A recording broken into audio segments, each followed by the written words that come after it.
ये लोग जो परिवारवादी हैं, जिनकी सोच केवल अपने परिवार तक सीमित है, जाति का नारा देते हैं, लेकिन जब सत्ता में आते हैं तो तुष्टीकरण की नीतियों की पराकाष्ठा को पूरी करते हुए केवल अपने परिवार के विकास की बात करते हैं, अपने परिवार तक सीमित रह जाते हैं।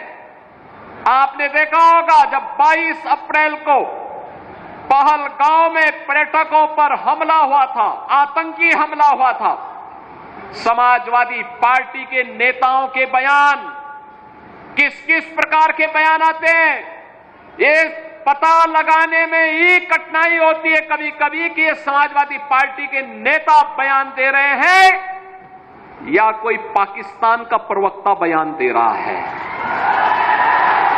ये पता लगाने में ही कठिनाई हो जा रही है।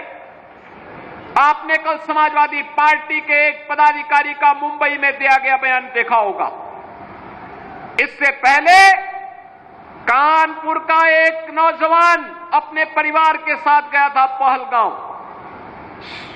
स्वर्गीय शुभम द्विवेदी की निर्मम हत्या कर दी गई। जब पत्रकारों ने समाजवादी पार्टी के अध्यक्ष से पूछा कि आप समाजवादी पार्टी आप वहां क्यों नहीं गए, तो उन्होंने कहा कि हमारी पार्टी का थोड़े था। कितना दुर्भाग्यपूर्ण और शर्मनाक बयान है। बहनों और भाइयों, देश की संवेदना होनी चाहिए अपने नागरिकों पर। पूरा देश पार्टी लाइन से ऊपर उठ करके एक साथ इस घटना की निंदा कर रहा है और समाजवादी पार्टी के लोग इस प्रकार का दुर्भाग्यपूर्ण बयान देते हैं, इस प्रकार का दुर्भाग्यपूर्ण बयान देते हैं।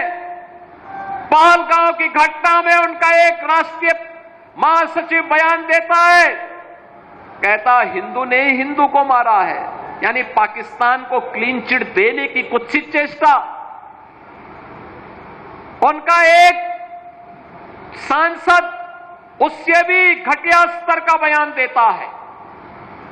बहनों और भाइयों, जब भी जातिवाद की राजनीति होगी, जब भी विभाजनकारी राजनीति होगी, तो तुष्टीकरण की पराकाष्ठा को पार करते हुए आपकी सुरक्षा के साथ ऐसे ही खिलवाड़ करने का कुत्सित प्रयास करेंगे जैसे वर्तमान में कुछ कांग्रेस के नेता और समाजवादी पार्टी के नेता कर रहे हैं।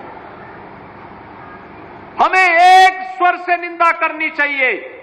आतंकवाद के खिलाफ देश की लड़ाई प्रधानमंत्री मोदी जी के नेतृत्व में 144 करोड़ के भारत को एक स्वर से लड़ना चाहिए। एक स्वर से प्रधानमंत्री मोदी जी के नेतृत्व में आतंकवाद का नेस्तनाबूद करने के संकल्प के साथ आगे बढ़ना चाहिए।